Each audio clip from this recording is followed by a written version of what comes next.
कहने का मतलब है गुरु शिष्य का नाता 650 साल पहले कबीर साहिब जी और हमारा था, 64 लाख का था। परमात्मा ने वहां भी परीक्षा ली और नकलियों का बोझ अपने सिर से उतारा। परीक्षा फिर सतगुरु रामपाल जी महाराज जी की भी हुई और उस समय दादा गुरुदेव ने नकलियों का बोझ अपने सिर से उतारा। तो पुण्यात्माओं, आज वर्तमान में सतगुरु रामपाल जी महाराज जी हमारे गुरु हैं और हम जितने भी 14, 15 या 20 लाख हैं जो आज तक नाम ले चुके हैं, हम सब उनके शिष्य हैं, भगत हैं। तो पुण्यात्माओं, जहां गुरु शिष्य का नाता तो परीक्षा तो होगी होगी। और सन 2014 बरवाला कांड वही परीक्षा थी कि इतना ज्ञान देने के बाद, क्योंकि परमात्मा सन 1994 से सत्संग और नाम दीक्षा दे रहे थे। सत्संग तो 1992 से शुरू कर दिए थे परमेश्वर ने, 2 साल बाद फिर 1994 में नाम दीक्षा देनी शुरू की। तो सन 1994 से 2014 तक परमेश्वर ने तत्व ज्ञान की अथाह बारिश की, हर तरीके से समझाया। फिर परमात्मा ने पूरा ज्ञान देके फिर सन 2014 में परमेश्वर ने परीक्षा ली, क्योंकि काल की चाल से ही परमात्मा अपना काम निकालता है। काल की चाल से ही परमात्मा अपना काम सिद्ध करता है। तो सन 2014 के बाद यह संगत की परीक्षा थी और उनमें से कितने प्रतिशत लोग जो बरवाला कांड की घटना को देखकर अनायास गुरु में दोष निकाल के इस भक्ति मार्ग से उसी समय दूर हो चुका था। अभी जैसे उस वकील का उदाहरण दिया जो आज संगत में शहंशाह बना बैठा है, लेकिन वो उसी समय फेल हो चुका था। कितने लोग जो मीडिया के द्वारा उल्टी सीधी चीजें दिखाई गई, मीडिया के द्वारा तरह तरह के मसाला लगाकर न्यूज पेश की गई कि भाई संत रामपाल जी तो दूध से नहाया करते थे। एक उन्होंने, मीडिया वालों ने एक वो कार्टून बना दिया कार्टून बनाया संत का ऊपर से दूध गिर रहा है, उसकी खीर बनाई जा रही है। कितने लोगों ने उस घटना को देखकर, जो नए जुड़े होंगे या काफी समय से जुड़े हुए थे लेकिन समझ नहीं पाए गुरु को, कितने लोग इस प्रक्रिया को देखकर जो झूठी थी, निराधार थी, उसको देखकर परमात्मा से दूर हो गए। अरे नालायकों, अगर वो सही भी होती और यदि हमें ज्ञान था, यदि हमें ज्ञान है, यदि हम सतगुरु को पहचान चुके हैं, उन्हें परमात्मा मान चुके हैं, तो दूध तो क्या, अगर गुरु अपने मूत में भी खीर बना के खिलाए तो शिष्य को ऑब्जेक्शन नहीं होना चाहिए कि क्यों, क्या और कैसे। यही शिष्य का धर्म होता है अपने गुरु के प्रति। और जब इतनी दृढ़ता, इतना विश्वास, इतनी अंधता, इतना ब्लाइंड फेथ जब तक शिष्य को अपने सतगुरु पे नहीं होगा, तब तक वो शिष्य 7 जन्म भी सतलोक जाने के लायक नहीं बन सकता। तो दूध की बात छोड़ो, अगर मूत में भी, अरे उस पूर्ण ब्रह्म परमेश्वर कबीर साहिब जी के अगर पेशाब से भी अगर हमें खीर का यदि टपका मिल जाए, यदि पेशाब का भी टपका मिल जाए, हम नीचों की दुष्ट जीवा पे लग जाए, तो सोचो अमृत, अमृत उससे बढ़कर कुछ नहीं दुनिया में हमारे लिए। इतना विश्वास परमात्मा इस तत्व ज्ञान को देकर अपने शिष्य में देखना चाहता है। इसलिए परमात्मा कहते हैं कि अभी जो वाणी परमात्मा ने जो बुलवाई थी,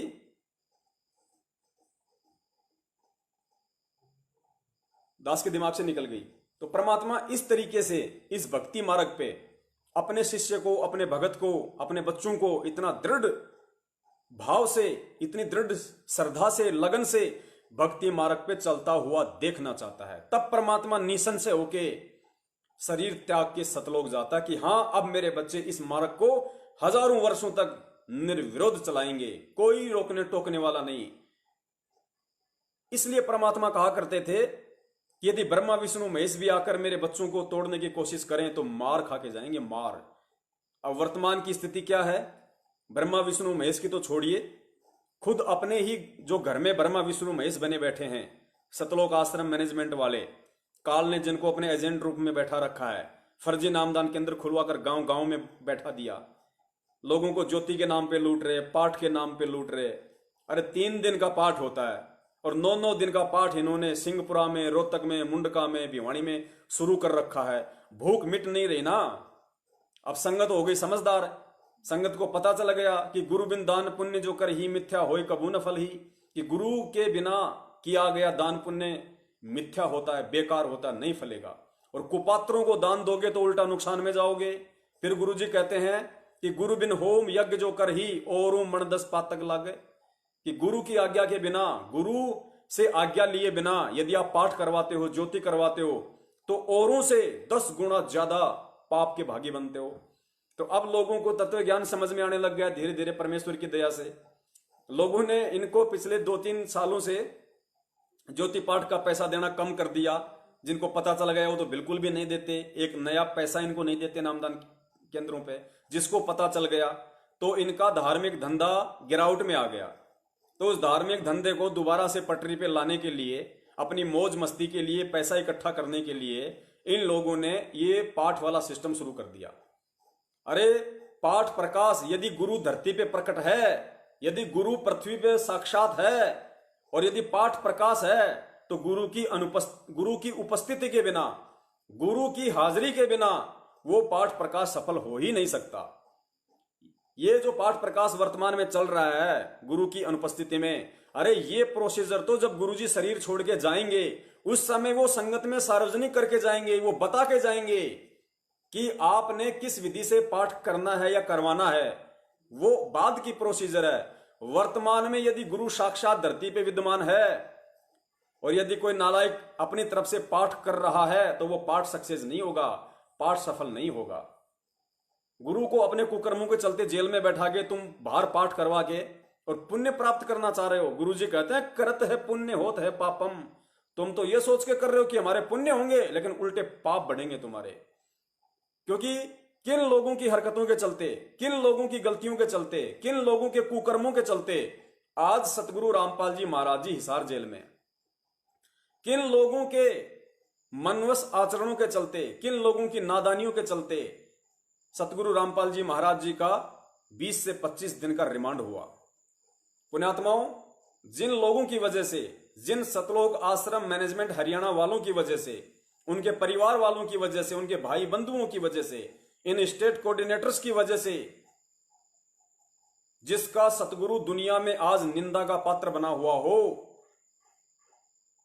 उसकी गैर हाजिरी में कैसे तुम्हें पाठ का लाभ मिल सकता है? कैसे इन कुपात्रों को दान देने से तुम्हें दान का लाभ मिल सकता है? हरगिज नहीं मिल सकता, हरगिज। तो पुण्यात्माओं, ये हमारी परीक्षा थी बरवाला कांड। और बरवाला कांड के बाद हम उन्हीं कुपात्रों को दान दिया, हमने उन्हीं कुपात्रों को ज्योति पाठ का पैसा दिया, और उन्हीं कुपात्रों के पीछे जो भगोड़े बने हुए हैं, शर्म आनी चाहिए हमारे को। इतनी भी बुद्धि नहीं बची हमारे अंदर। अरे सतगुरु रामपाल जी महाराज जी का भगत और भगोड़ा कदाचित नहीं हो सकता, कदाचित। सन 2014 से सतगुरु रामपाल जी महाराज जी का भाई महेंद्र, उनका दामाद इस काल लोक का संजय खानपुर वाला जो मंजू का पति है, और खुद सतगुरु रामपाल जी महाराज जी का छोटा बेटा मनोज, और भी बहुत सारे लोग हैं, लेकिन मुख्यतः हम 3 लोगों को लेंगे जो उनके रिश्ते में हैं, सांसारिक रिश्ते में।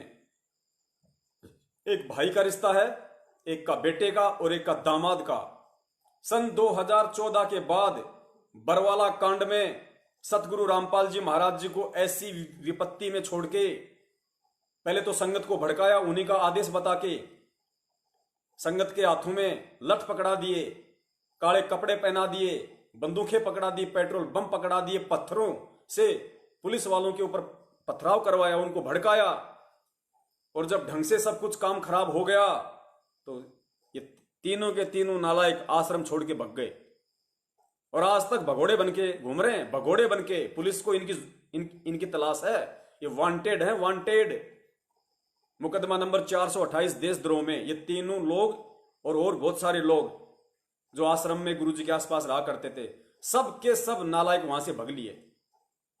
एक आधा पकड़ा गया, भागने की कोशिश में था, आपको वीडियो में भी दिखाया था, पुरुषोत्तम सैनी कुरुक्षेत्र वाला, वो भी भाग रहा था आश्रम से, लेकिन वहां उसको पुलिस ने पकड़ लिया। तो पुण्यात्माओं, आज वही भगोड़े सतलोक आश्रम मैनेजमेंट हरियाणा का संचालन कर रहे हैं। यही लोग मिलके सतलोक आश्रम मैनेजमेंट हरियाणा है। इन्हीं लोगों ने ये फर्जी नामदान केंद्र खोले हैं। इन्हीं लोगों की गलतियों के चलते आज गुरुजी पूरी दुनिया में निंदा के पात्र हैं। 6 साल से हिसार जेल में बैठे हुए हैं। इन्हीं लोगों के उल्टे कर्मों के चलते पुलिस और भक्तों की झड़प हुई, उसमें 5 भगत मारे गए। 5 भक्तों का मर्डर का केस सतगुरु रामपाल जी महाराज जी पे लग गया, जबकि उनका कोई रोल ही नहीं। उन्होंने तो अपने भक्तों के हाथों में मंत्र कार्ड पकड़ना सिखाया था 20 साल से। सतगुरु रामपाल जी महाराज जी ने अपने भक्तों के हाथों में सुमरनी पकड़नी सिखाई थी। इन हाथों से दान करना सिखाया था, परोपकार करना सिखाया था।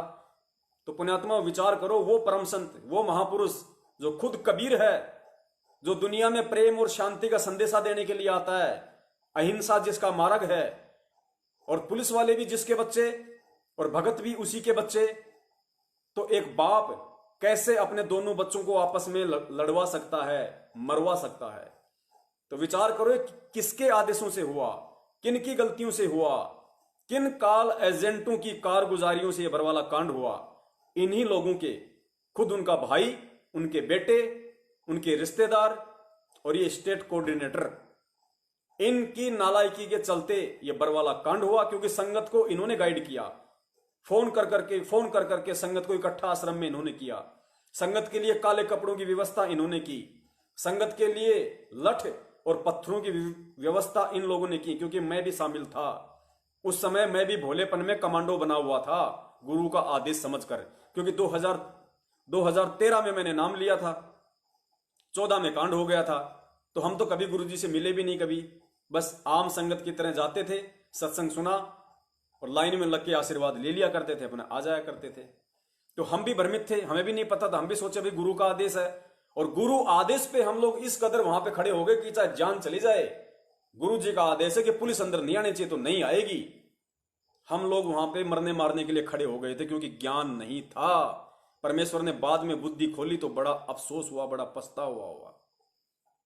तो पुण्यात्माओं, उन लोगों के आदेशों पे संगत ने बरवाला कांड को अंजाम दिया, और आज वो खुद गुरुजी को मुसीबत में छोड़ के खुद वो नालायक भगोड़े बन के घूम रहे हैं। और उन्हीं भगोड़ों ने धर्म को धंधा बनाते हुए, क्योंकि आश्रम की सारी चीजें उनके अंडर में थी, तो ये डीवीडी का ये लोग आज मिस यूज कर रहे हैं सतगुरु रामपाल जी महाराज जी की आड़ में, उनके आदेश बताकर। जबकि मुझे कोई भी बता दो, लाखों की संगत में से एक भी भगत भाई बहन मुझे ये बता दो कि जिसने सतगुरु रामपाल जी महाराज जी के आमने सामने खड़ा होकर उनके मुख से ये सुना हो कि हाँ बेटा, डीवीडी से नाम दीक्षा देने का मेरा आदेश है।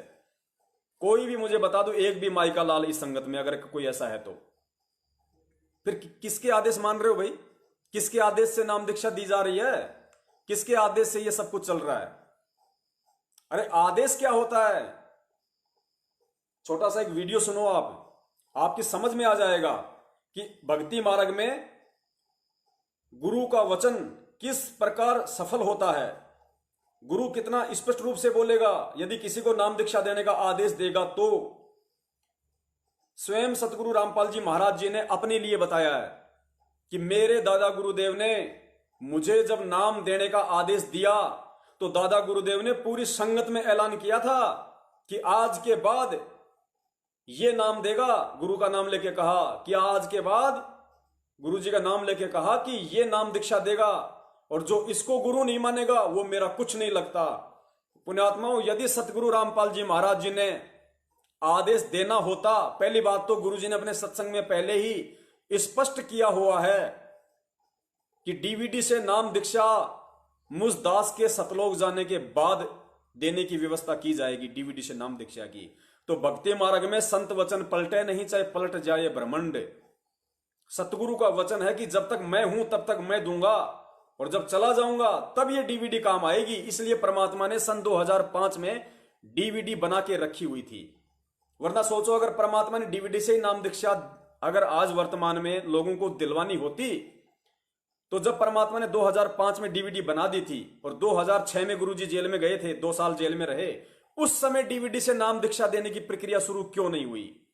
उस समय लोगों का नाम शुद्ध करवाने के लिए एक भी नामदान केंद्र क्यों नहीं खोला गया? क्यों? क्योंकि गुरुजी ने पहले ही स्पष्ट कर दिया था कि जब तक मैं शरीर में हूं कोई दूसरा गुरु नहीं बन सकता।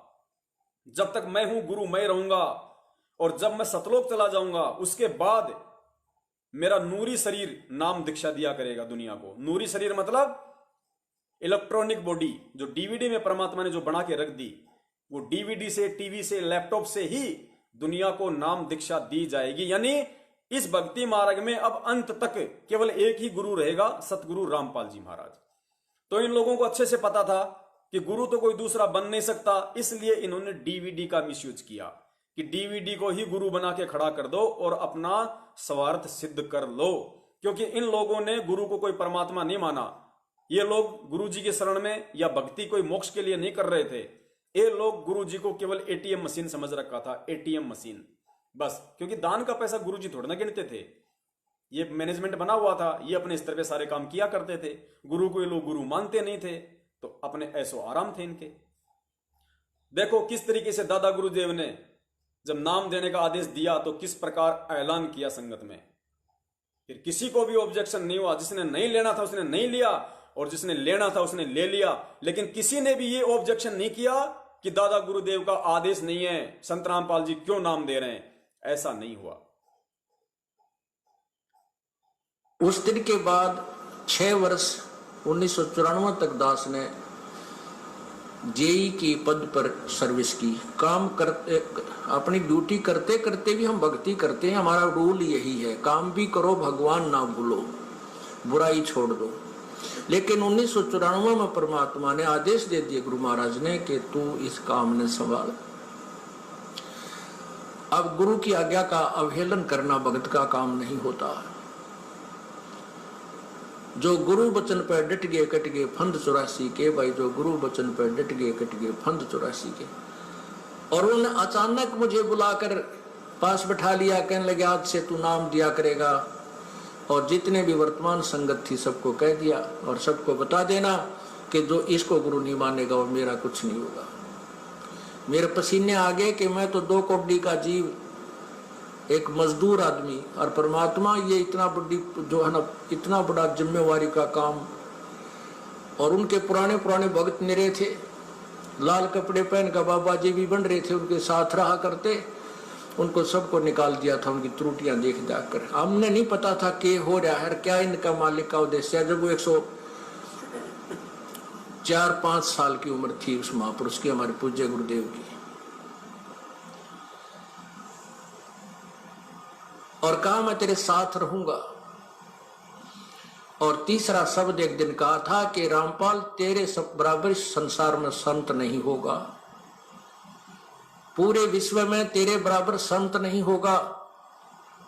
अब इस दास का और संत का के मेल था। हम तो भगत थे, दास थे, भगवान की भक्ति करते थे, अपनी नौकरी भी करते थे, बच्चे भी पालते थे। अब कहते हैं साध वचन पलटे नहीं, चाहे पलट जावा ब्रह्मांड। उनका वचन नहीं पलट सकता, उन्हें जो कह दिया सो कह दिया। तो पुण्यात्माओं, साध वचन पलटे नहीं चाहे पलट जाए ब्रह्मांड। तो सतगुरु रामपाल जी महाराज जी का वो सत्संग का वीडियो आप जी अनेकों बार देख चुके हैं, जिसमें साध ने कहा है, सतगुरु ने कहा है कि डीवीडी से सार नाम दिया जाएगा, फिर नाम दिया जाएगा, ये दास तो चला जाएगा सतलोक 5 तत्वों का शरीर छोड़ के, उसके बाद व्यवस्था की जाएगी। तो पुण्यात्माओं, जब दादा गुरुदेव जी जो आप और हमारी तरह ही थे, जब उनका वचन नहीं पलट सकता, तो आज वर्तमान में साक्षात जो कबीर बैठा है, जिसने स्पष्ट रूप से कह दिया कि डीवीडी से नाम दीक्षा मेरे जाने के बाद दी जाएगी, तो सोचो उनका वचन कैसे पलट सकता है।